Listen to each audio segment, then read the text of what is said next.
हे पितरांनो तुम्हाला नमस्कार करतो. ओम श्री गणेश देवताय नमः. ओम श्री कुलदेवताय नमः.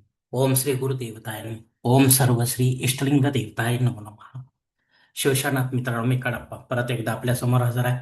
माझ्या धर्मकरम चॅनलमध्ये आपले सहर्ष स्वागत करीत आहे. मित्रांनो, पंचांगात आपल्या समोर सादर करीत आहे.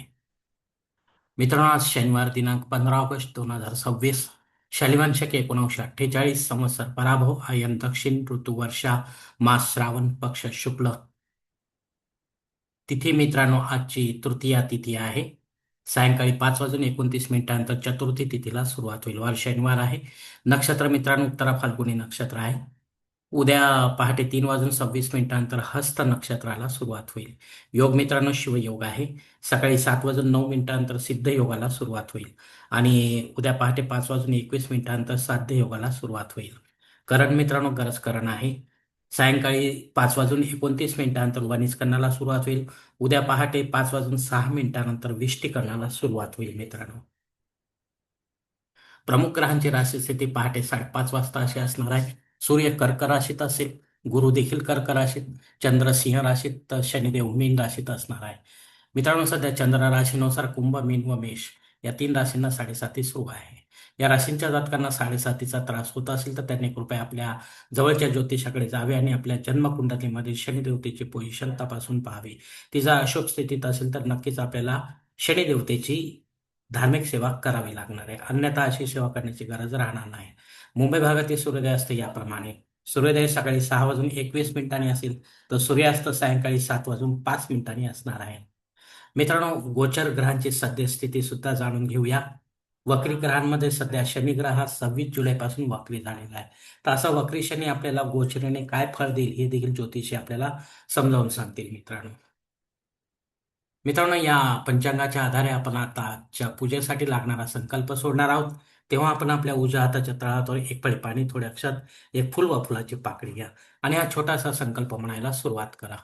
हर ओम शिव शिव शंभोराज्ञ प्रवर्तमानस्य ब्रह्मणो द्वितीय परार्धे श्वेतवराह कल्पे वैवस्वत मन्वंतरे कलियुगे प्रथम पादे जम्बूद्वीपे भरतवर्षे भरतखंडे मेरो दक्षिण दिग्भागे महाराष्ट्र देशे व्यापारिक चांद्रमान शालिवान शके 1948 प्रभादी षष्टी संवत्सरामध्ये पराभव नाम संवत्सरे दक्षिणायने वर्षा ऋतू श्रावण मासी शुक्ल पक्षे मंद वासरे उत्तरा फाल्गुनी नक्षत्रे शिवयोगे गरज करणे तृतीया शुभतिथ वीर गोत्रात उत्पन्न में कळप्पा मोपात दुरित क्षयद्वारसी पार्वती पती परमेश्वर पित्यर्थ विधिवत नित्य देवपूजा एवं इष्टलिंग पूजा करिष्ये. मित्रांनो, याच ठिकाणी हा संकल्प संपलेला आहे. तेव्हा आपण आपल्या उजव्या हाताच्या तळहातावर संकल्पाचे पाणी जवळच्या निर्माल्याच्या तामणात सोडून द्या. मित्रांनो, या संकल्पाची वेळ मर्यादा सकाळी 7:09 असणार आहे आणि त्यानंतरही दुसरी वेळ सायंकाळी 5:29 असणार आहे. या वेळेनंतरही आपल्याला संकल्प सोडायचा असेल तर कृपा करून आपण वरील बदललेल्या पंचांगाचा आधार घ्यायचा आहे. नवीन संकल्प तयार करायचा आहे. त्या संकल्पात आपण करत असलेल्या धार्मिक विधीचा उल्लेख अवश्य करायचा आहे. तेव्हाच आपली धार्मिक सेवा संबंधित देवतांपर्यंत पोहोचेल आणि त्यांचे आशीर्वाद आपल्यापर्यंत पोहोचतील. आपले जीवन अधिक सुखमय बनेल. मित्रांनो, आता मुहूर्त विभागामध्ये पाहूया. या धार्मिक विधीने त्यांचे मुहूर्त काळ याप्रमाणे दिलेले आहेत. सर्वात प्रथम साखरपुडा यासाठी मुहूर्त दिलेत दिनांक 15, 16, 18, 20, 22, 23, 26, 30, 31 सप्टेंबर दिनांक 4 आणि 5.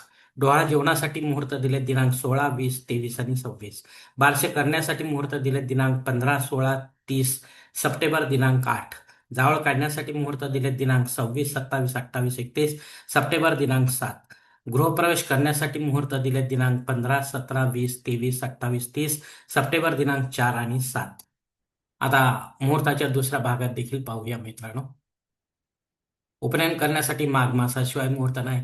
विवाह करण्यासाठी पौष मासाशिवाय मुहूर्त नाही. वास्तू शांती करण्यासाठी मुहूर्त दिलेत दिनांक 20, 26, 28 सप्टेंबर दिनांक 4 आणि 7. भूमिपूजन पायाभरणी करण्यासाठी मुहूर्त दिलेत दिनांक 15, 24, 29 सप्टेंबर दिनांक 2. देवमूर्तीची प्राणप्रतिष्ठा करण्यासाठी मुहूर्त दिलेत दिनांक 17, 20, 28, 30 सप्टेंबर दिनांक 4 आणि 7. यामध्ये आपण महादेव, विष्णू किंवा यांच्या अवतारांच्या मूर्तीची प्राणप्रतिष्ठा करू शकता. पण विधिवत करा, पंडिताच्या माध्यमातून करा आणि देवळात करा, घरी करा किंवा मंदिरामध्ये करा. पण यानंतर मात्र आपल्याला दुसऱ्या दिवसापासून या प्राणप्रतिष्ठित मूर्तीवर संबंधित देवतांचा अभिषेक घ्यावा लागणार आहे, रोज न चुकता, फक्त अशौचाचे नियम वगळता. तेव्हाच या मूर्ती जागृत राहतील, अन्यथा अशा मूर्ती खंडित मानल्या जातात आणि त्यांचे विसर्जन करावे लागते मित्रांनो. मित्रांनो, वरील काही मुहूर्तांच्या तारखेत वेळेची मर्यादा देखील असू शकते. कृपया ते जाणून घेण्यासाठी आपण मला कॉमेंट्स बॉक्समध्ये विचारावे किंवा योग्य पुरोहितास व पंचांगास संपर्क साधावा आणि मगच आपल्या जन्मकुंडलीनुसार आपल्यासाठी योग्य असा मुहूर्त निवडावा, जेणेकरून आपल्या मुहूर्तामध्ये कोणत्याही प्रकारची बाधा उत्पन्न होणार नाही आणि मुहूर्ताचे पूर्णपणे फळ आपल्याला प्राप्त होईल. आणि असा मुहूर्त जर आपल्याला मिळत नसेल तर मग मात्र आपण स्वतःहून किंवा पंडिताच्या माध्यमातून यापेक्षा वेगळा काही मुहूर्त निर्माण करण्याचा प्रयत्न करू नका, कारण मुळात तो मुहूर्तच नसल्यामुळे त्याचा आपल्याला काही एक उपयोग होणार नाही मित्रांनो. मित्रांनो, आता पंचांगातील इतर काही महत्वाची जी माहिती ती आपण पाहणार आहोत. पंचांग शुद्धी नाही मित्रांनो. 3 विशेषमध्ये स्वतंत्रता दिवस आहे मित्रांनो. याच दिवशी रात्री अर्थात 14 ऑगस्टच्या रात्री 12 वाजेनंतर आपल्याला स्वतंत्रता प्राप्त झाली होती इंग्रजांच्या गुलामगिरीतून. काँग्रेस पक्षाच्या साह्याने मित्रांनो, महात्मा गांधी राष्ट्रपिता यांच्या साह्याने आणि मवाळ मात्याने, मवाळ शांततेच्या मार्गाने मित्रांनो. तर याची आपण नक्कीच कदर करावी, मानसन्मान करावा आणि शक्य असेल तर आपण झेंडावंदनासाठी हजर राहावे मित्रांनो जवळच्या. आणि जरी आपण आज स्वतंत्र झालो असलो मित्रांनो, तरी देखील आज राजकीय पक्षांचे जे वर्चस्व चालू आहे आपल्यावर, त्या गुलामगिरीतून मात्र आपण कधी मुक्त होऊ याचं काहीच सांगता येत नाही मित्रांनो.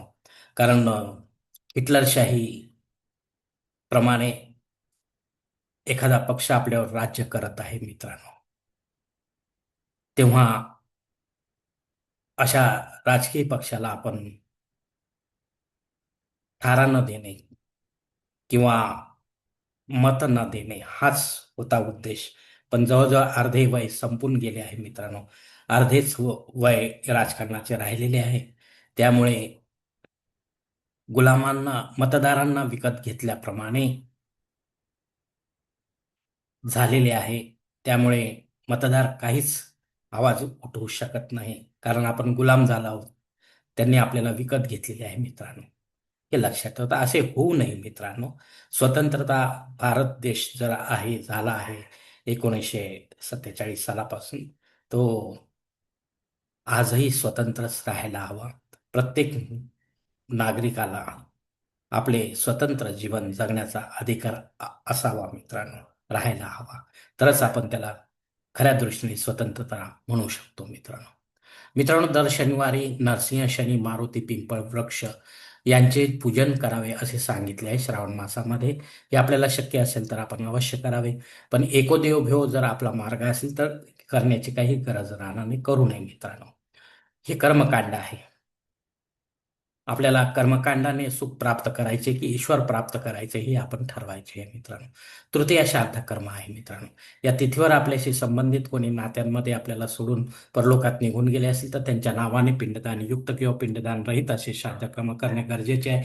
घरी करा किंवा तीर्थक्षेत्री करा, पण विधिवत करा आणि अपराह्न काळातच करा. तेव्हाच आपली पितरसेवा आपल्या पितरांपर्यंत पोहोचेल आणि त्यांचे आशीर्वाद आपल्यापर्यंत पोहोचतील. आपले जीवन अधिक सुखमय बनेल मित्रांनो.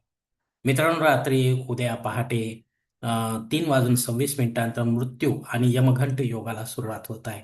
हा योग जो आहे हा अशुभ योग आहे. दोन्ही योग आणि जनन शांती संबंधित अशुभ योग आहेत.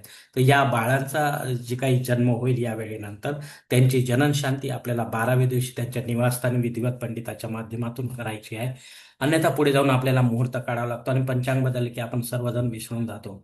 पण बाळाच्या जीवनात येणाऱ्या अशुभ घटनाची तीव्रता मात्र कमी होत नाही, कारण जननशांती केलेली नसते. तेव्हा जननशांती अत्यंत गरजेची हे लक्षात घ्या मित्रांनो.